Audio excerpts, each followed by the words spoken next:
Olá, seja muito bem-vinda, muito bem-vindo aqui no Nada Trivial. Nas nossas quintas-feiras, nós publicamos vídeos da Turma do Fundão. O que é a Turma do Fundão? É o nosso quadro de neurociência aplicado à educação.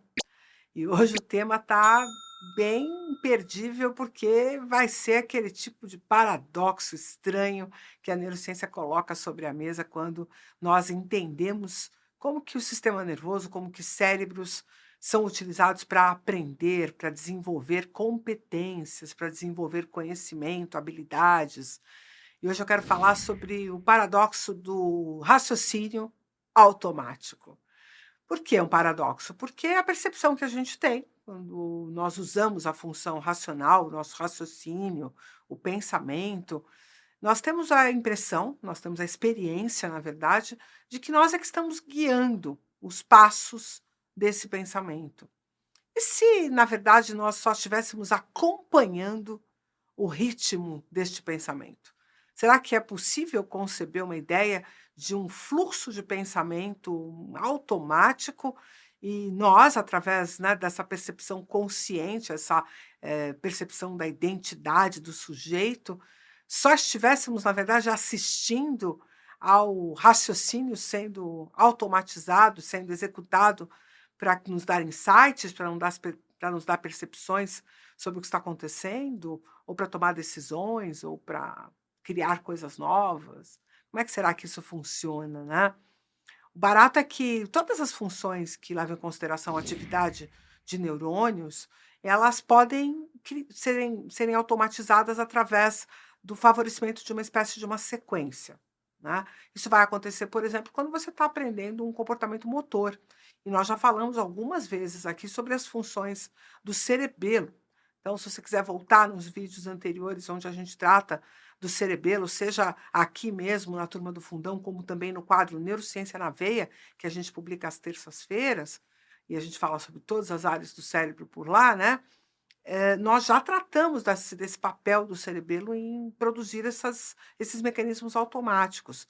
Mas, mesmo eu dizendo, quase todas as vezes que eu falo sobre isso, enfatizando que a automatização ocorre para todas as funções cerebrais, né, que ainda não se sabe qual é a exceção que vai comprovar a regra, né, mas tudo que nós realizamos usando neurônios que vão ter que ser ativados em altíssima complexidade e também que demandam alta velocidade de funcionamento, né, da ativação dessas redes para pronta resposta, para executar, por exemplo, comportamentos rápidos, ou até mesmo para pensar rapidamente sobre as coisas, elas vão ser favorecidas se elas estiverem automatizadas. E esse papel aí a gente tem descoberto que tem muito a ver com a função do cerebelo. Mas quando a gente fala em automatizar um raciocínio, as pessoas têm muita dificuldade de compreender o que a gente está querendo dizer. E, do ponto de vista da educação, esse conceito para mim é central, ele é muito importante. É muito importante que um professor, que um tutor tenha esse conhecimento e que até mesmo cada um né, dos aprendentes também tenha esse nível de autoconhecimento para perceber esse processo acontecendo, esse processo estando, né, em curso.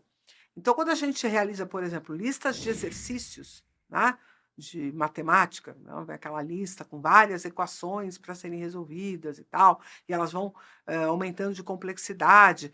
O que nós estamos fazendo? Nós estamos automatizando alguns passos da resolução do problema, de tal sorte que nós nos sentiremos confortáveis, nos sentiremos capazes, potentes para realizar aquela tarefa.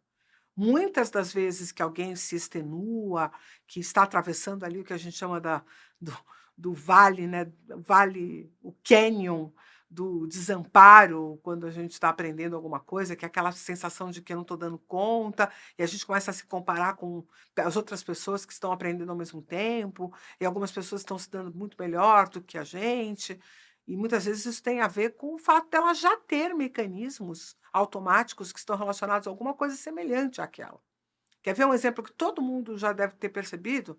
Quando você vai aprender, por exemplo, a dirigir, se você já tiver pilotado uma moto, ou minimamente você entender o conceito do que é engatar uma marcha, o que tem a ver com retirar o pé da embreagem ou a mão da embreagem, no caso da moto, para fazer com que o motor esteja engatado né, na marcha e que possa responder à aceleração do motor, se você entender esse conceito, depois facilmente você consegue aplicar e aí só falta a destreza motora, mas o raciocínio já está posto. Eu tive a oportunidade, algum tempo atrás, de ensinar uma pessoa que não tinha a menor noção desses conceitos, né. Porque geralmente quando alguém vai aprender, por exemplo, a andar de moto, mas já tem dirigido carro, você fala assim: "Ah, então, a marcha, a primeira marcha, a segunda marcha, a embreagem", são conceitos que já estão, automatizados, a pessoa entende rapidamente. Quando ela não tem essa ideia, isso vira um monstro, porque são conceitos muito distantes do cotidiano das pessoas. Então é isso que eu queria que vocês compreendessem. Quando a gente não automatiza um raciocínio, quando a gente não tem essa propriedade da automatização de alguma função, aquilo tudo fica parecendo muito extenuante. E é aí que está o truque, porque você não vai conseguir fazer um processo de automatização de larga escala em pouco tempo. É necessário que nós façamos isso por etapas, que a gente consiga desenvolver cada pedaço desse raciocínio e automatizar cada pedaço dele, tendo claro qual é o objetivo desejado pela resolução daquele raciocínio, o que a gente busca alcançar, para a gente, inclusive, validar se nós estamos usando o modelo de forma adequada. E é por isso, então, que as listas de exercícios de matemática têm o seu papel, porque ao exercitar aquele mesmo modelo de raciocínio, a gente começa a automatizar os mecanismos.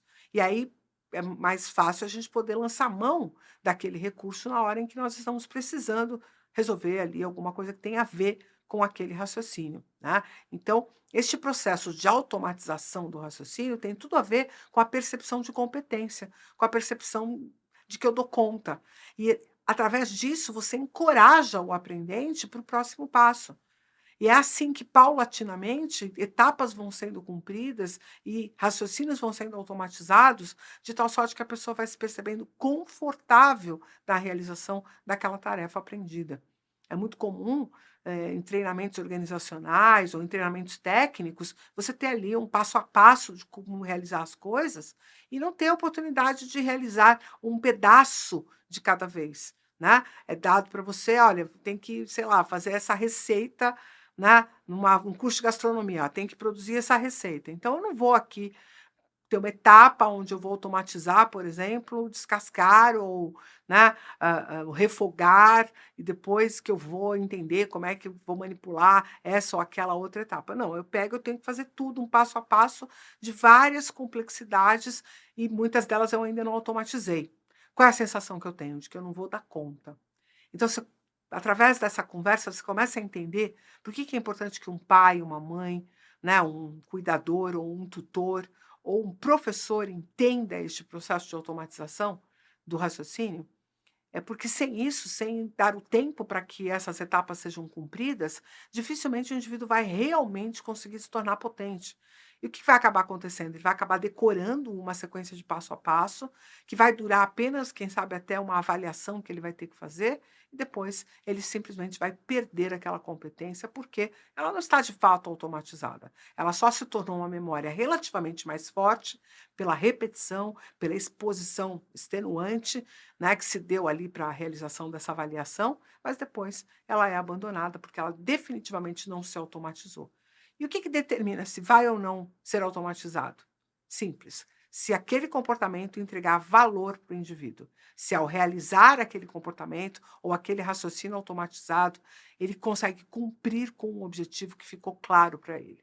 Então, antes de pensar em automatizar comportamentos, é necessário setar objetivos e intenções a serem atingidas e que o indivíduo aprendente compre este conjunto de intenções e objetivos a serem atingidos. Daí é só entender o ritmo do aprendizado dessas automatizações, porque o indivíduo vai acabar tendo cabeça, pensamento, né, voltado para aquele tipo de modelo. Por isso que a gente diz que tem cabeça de engenheiro, cabeça de artista, cabeça de jornalista, cabeça de cientista, porque são diz respeito a esse conjunto de comportamentos e de raciocínios automatizados que fazem parte daquele tipo de formação, daquele tipo de resolução de problemas. Espero que você tenha gostado dessa conversa e comece a se perguntar: que tipo de comportamento eu tenho automatizado?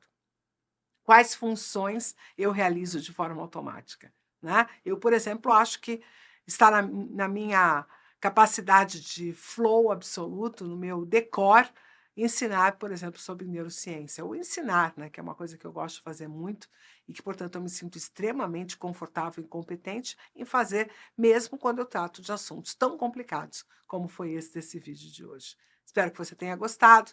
Não esquece de compartilhar por aí, deixar essa notícia espalhar por aí do Nada Trivial. Comenta aqui com a gente que o YouTube vai dar relevância para a gente quanto mais você curtir, comentar e compartilhar. E também não esquece de dar aquele incentivo através do botão valeu para que a gente possa continuar produzindo vídeos cada vez com maior qualidade, com esse time incrível e com o apoio da Coplane Filmes, que está editando tudo para a gente, deixando tudo muito bonitinho para ir ao ar aí. Então, agradeço ao meu time e peço a você que colabore conosco para a gente poder continuar fazendo esse trabalho.